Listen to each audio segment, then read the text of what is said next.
Sans qu'il marchait dans l'obéissance à Dieu, la gloire de Dieu était sur lui.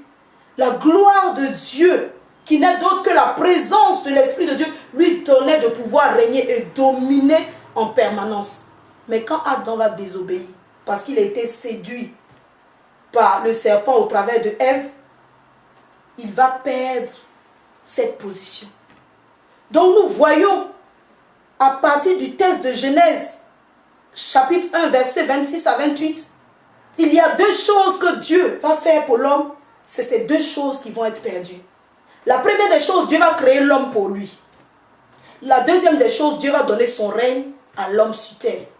Et nous voyons qu'à cause du péché, la première des choses qui sera perdue pour Dieu, c'est l'homme.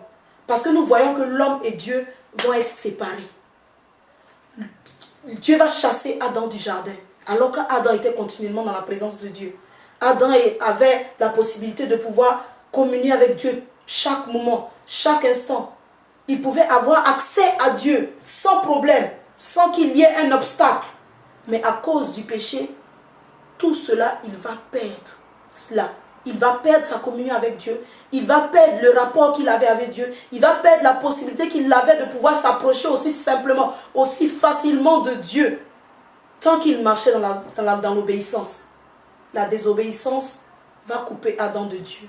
Et Dieu de son côté, il va perdre l'homme qu'il avait créé pour lui. Dieu va perdre l'homme qu'il avait créé pour lui. Comment se présente? Je voudrais rentrer dans le détail de ce qui a été perdu du côté de l'homme. Parce que beaucoup vont se dire, mais si l'homme a été perdu, séparé de Dieu, mais comment se fait-il que de génération en génération, les hommes ont continué à vivre? Parce que dans Genèse, Dieu a proclamé des malédictions et cependant l'homme continue de vivre. Quand Dieu a dit, ne touche pas à l'arbre de la connaissance du bien et du mal, le jour où tu en mangeras, tu mourras certainement. On a tendance à penser qu'il parlait de la mort physique. Dans un premier temps, Dieu ne parlait pas d'une mort physique. Parce que vous devez comprendre que la mort se définit comment? Quelle est la définition de la mort? La définition de la mort veut dire simplement séparation d'avec. Ça peut être une séparation d'avec le corps, ça peut être une séparation d'avec Dieu, ça peut être une séparation d'avec l'Esprit de Dieu. Et selon la séparation, on va nous présenter la mort physique, la mort spirituelle, la mort éternelle. Donc la première des choses que Adam va connaître la mort spirituelle. Il va connaître la mort spirituelle qui va entraîner la séparation d'avec Dieu. Parce que Adam ayant péché, la communion qu'il avait avec Dieu, il va être coupé de cette communion. Il ne peut plus avoir accès à la présence de Dieu. Il ne peut plus communier avec Dieu comme il le faisait aussi simplement. Adam est coupé de Dieu à cause du péché. Et Dieu va lui montrer les autres conséquences qui découlent par la proclamation que lui-même va faire. Non seulement de la mort spirituelle, va entrer aussi la mort physique. La mort physique, c'est ce que tout homme voit aujourd'hui. Vous et moi, nous voyons la mort physique parce qu'elle est au quotidien, dans notre quotidien de tous les jours, nous voyons la mort physique. Mais la mort la plus grave pour l'homme que nous ne voyons pas, c'est la mort spirituelle qui nous amène à être séparés éternellement d'avec Dieu. Adam va être séparé d'avec Dieu. Mais une chose que Adam va garder, bien que Adam ait été séparé d'avec Dieu, Adam va continuer à garder une partie de ce que Dieu lui a donné. La Bible dit, Dieu a créé l'homme à son image et à sa ressemblance. Adam de son côté, Dieu a perdu l'homme. Mais Adam de son côté, il va perdre sa communion avec Dieu. Mais il va garder une partie de Dieu en lui. Qu'est-ce qu'il va perdre et qu'est-ce qu'il va garder? Qu'est-ce qui permettait à Adam de pouvoir communier avec Dieu? C'est par l'Esprit de Dieu. C'est par la présence de l'Esprit de Dieu. Ce qui lui donnait de ressembler à Dieu. Ce qui lui donnait de pouvoir dominer comme Dieu. Ce qui lui donnait de pouvoir agir comme Dieu. Ce qui lui donnait de pouvoir régner comme Dieu. Qui est la présence de l'Esprit de Dieu en lui. Adam va perdre la ressemblance avec Dieu. L'Esprit de Dieu va se séparer de l'homme. et l'esprit de l'homme va connaître la mort. Adam va perdre la ressemblance avec Dieu. Il ne peut plus dominer, il ne peut plus régner. Mais une chose que Adam va cependant garder, qui vient de Dieu, qui demeure toujours en lui, c'est l'image de Dieu. L'image de Dieu qui n'est rien d'autre que la personnalité de Dieu. Dieu est une personne. Dieu est un esprit, autant l'homme est un esprit dans un corps, mais qui a une personnalité, cette personnalité dans son âme. Et nous voyons l'homme parle, l'homme agit, l'homme réagit, l'homme décide de la même façon, cette même image que Dieu a, qu'il a communiqué à l'homme, parce que Dieu est une personne qui agit, qui parle, qui a sa réaction. Mais par contre, bien vrai que Adam et Ève aient perdu la ressemblance à Dieu, ce qui leur donnait de ressembler à Dieu, d'être un dominateur, être celui qui règne, mais ils vont garder la personnalité de Dieu en eux. Ils vont être une personne comme Dieu, continuer de demeurer dans cette personnalité, mais sauf que ce sera une personnalité pervertie par le péché, corrompue par le péché. Ce ne sera plus cette personne sainte, cette personne parfaite, cette personne créée à l'image de la sainteté de Dieu, parce que corrompue par le péché. Donc, voilà, Adam va perdre sa ressemblance avec Dieu, mais il va garder son image, l'image de Dieu. C'est pour cela que Jacques reprend dans son épître que par notre bouche, nous maudissons les hommes faits. Jacques ne dit plus à la ressemblance, mais à l'image de Dieu.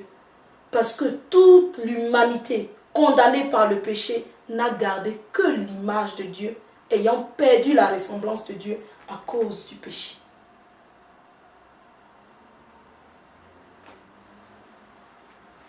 Donc nous nous rendons compte que l'homme a perdu sa position. L'homme a perdu son autorité. L'homme a perdu sa domination. Ce que le Seigneur lui-même va lui confirmer dans Genèse 9 en proclamant la bénédiction à Noé et à ses fils. Et n'oublions pas ce qui fait qu'aujourd'hui il y a beaucoup de désordre dans les couples. Quand Dieu a créé Adam et Ève, c'était un couple parfait, sans problème, sans discorde. Mais à cause du péché, la domination que Dieu a donnée à l'homme sur la création, Dieu va proclamer une malédiction sur le couple d'Adam et Ève. Il va dire à Ève, puisque tu as refusé de m'écouter et que tu as choisi d'écouter la voix du serpent pour me désobéir, à partir d'aujourd'hui, tes désirs seront portés sur ton mari. Mais la domination qui devait être exercée sur la création sera portée sur toi. Aujourd'hui, beaucoup de femmes sont surprises de voir que la femme est reléguée au second plan. Mais ce n'est rien d'autre que la conséquence du péché, la conséquence de la chute dans le jardin d'Éden qui a amené la domination de l'homme sur la femme. Donc nous voyons dans le jardin, comme on le dit, ce qui a été perdu, Dieu va perdre l'homme. Dieu va perdre son règne sur la terre, parce que c'est au travers de l'homme qui règne sur la terre.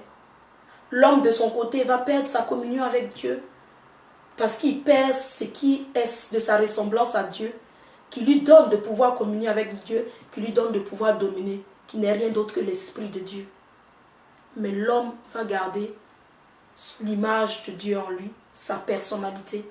Mais simplement, on aura face de nous une personnalité corrompue, une personnalité avec un autre regard, le regard du péché. Amen. Donc, nous voyons, voilà ce qui est perdu. Dieu ayant perdu son règne, Dieu ayant perdu l'homme, alors que Dieu a créé cet homme, il avait un tel amour pour l'homme, qui dit, je ne peux pas voir cet homme se perdre, je ne peux pas le laisser aller à cette perdition, je ne peux pas le laisser aller là où moi j'ai prévu une condamnation pour Satan et son armée. Je ne peux pas voir l'homme aller dans cette même condition que Satan pour la faute qu'il a commise. Donc moi, Dieu, je mets sur pied un plan de récupération de l'homme.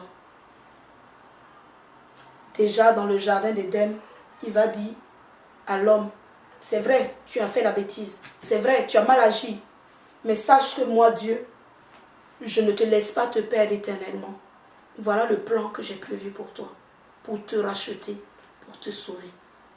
La descendance de la femme viendra et elle écrasera la tête de celui-là qui t'a amené à chuter et qui a volé ta position d'autorité sur la terre, qui n'est rien d'autre que Satan, le diable, le serpent ancien, tel qu'il s'est présenté dans le jardin. Voilà pourquoi Dieu va emmener le Fils de l'homme. Voilà pourquoi Dieu va emmener son Fils dans un corps d'homme, Jésus-Christ, qui n'est rien d'autre que la parole de Dieu, pour venir payer le prix du rachat par son sang. Parce que c'est par le sacrifice du sang, par ce sang pur, parfait, le sang de Dieu, qui va donner à la croix, pour payer le prix de la réconciliation de Dieu et de l'homme, le prix du rachat de l'homme des mains de l'ennemi pour le ramener à Dieu. Jésus ayant tout accompli à la croix, Jésus ayant payé le prix, Jésus étant descendu dans le séjour des morts, Jésus ayant vaincu Satan et son royaume, parce que la Bible dit très bien dans Colossiens qu'il a dépouillé les principautés, qu'il les a livrés publiquement honteux en spectacle à la croix. Il les a vaincus, il a payé le prix de la condamnation du péché de l'humanité. Et il a repris des mains de Satan la clé de la mort et la clé du séjour des morts. Il est maintenant le maître en toutes choses. Bien que Jésus ait payé, comme Dieu le dit, car Dieu a tant aimé le monde qu'il a donné son Fils afin que quiconque croit ne périsse pas mais qu'il ait la vie éternelle. Dieu a offert le pardon à l'humanité au travers de Jésus. Dieu a payé le prix pour racheter l'homme. Mais maintenant, il ne reste qu'à l'homme de faire le pas. Voilà pourquoi il envoie Jésus chercher ces hommes-là qui sont perdus, afin de les ramener à lui. Jésus ayant fait sa part, Jésus a communiqué cette parole, cette bonne nouvelle qu'il faut aller apporter à l'humanité. Tu étais condamné par le péché, tu étais destiné à aller à la mort éternelle, tu étais destiné à aller en enfer, à la perdition éternelle, séparé définitivement de Dieu. Sache que, homme, le prix qui te condamnait a été payé. Aujourd'hui, le prix de ta liberté a été payé à la croix. Un homme, le Fils de l'homme, a payé le prix. Il a donné son sang. Il a tout accompli pour toi. Il n'attend une chose, que tu acceptes ce qu'il t'offre. Que tu acceptes qu'il vienne dans ta vie. Que tu acceptes la bonne nouvelle que tous ceux à qui il a donné cette bonne nouvelle avant, nous aujourd'hui, les premiers disciples, ont apporté jusqu'à nous. Et que nous aussi nous t'apportons, accepte ce Jésus comme ton sauveur et Seigneur personnel. En ce moment, tu seras réconcilié avec Dieu. Et tu rentreras dans la famille de Dieu. Et tu recevras l'Esprit de Dieu. Cet Esprit qui te permet d'être à nouveau en communion avec Dieu. À nouveau pouvoir dominer et régner comme Dieu le veut. Mais maintenant que tu reçois tout cela, si tu as accepté Jésus, que le nom du Seigneur soit béni. Si tu ne l'as pas accepté, je t'invite au travers de cette antenne vraiment à donner ta vie à Jésus, à l'accepter comme ton sauveur et Seigneur personnel afin de sortir de la mort éternelle pour pouvoir vivre ton éternité avec Dieu. Mais une fois que tu es devenu enfant de Dieu, il est bon pour toi d'être enseigné afin de savoir comment marcher en Christ. Voilà pourquoi les cours des affermissements. Que Dieu vous bénisse. Et nous aurons la prochaine séance où nous allons commencer le chapitre 1 sur les affermissements, l'assurance du salut. Que Dieu vous bénisse, frères et sœurs.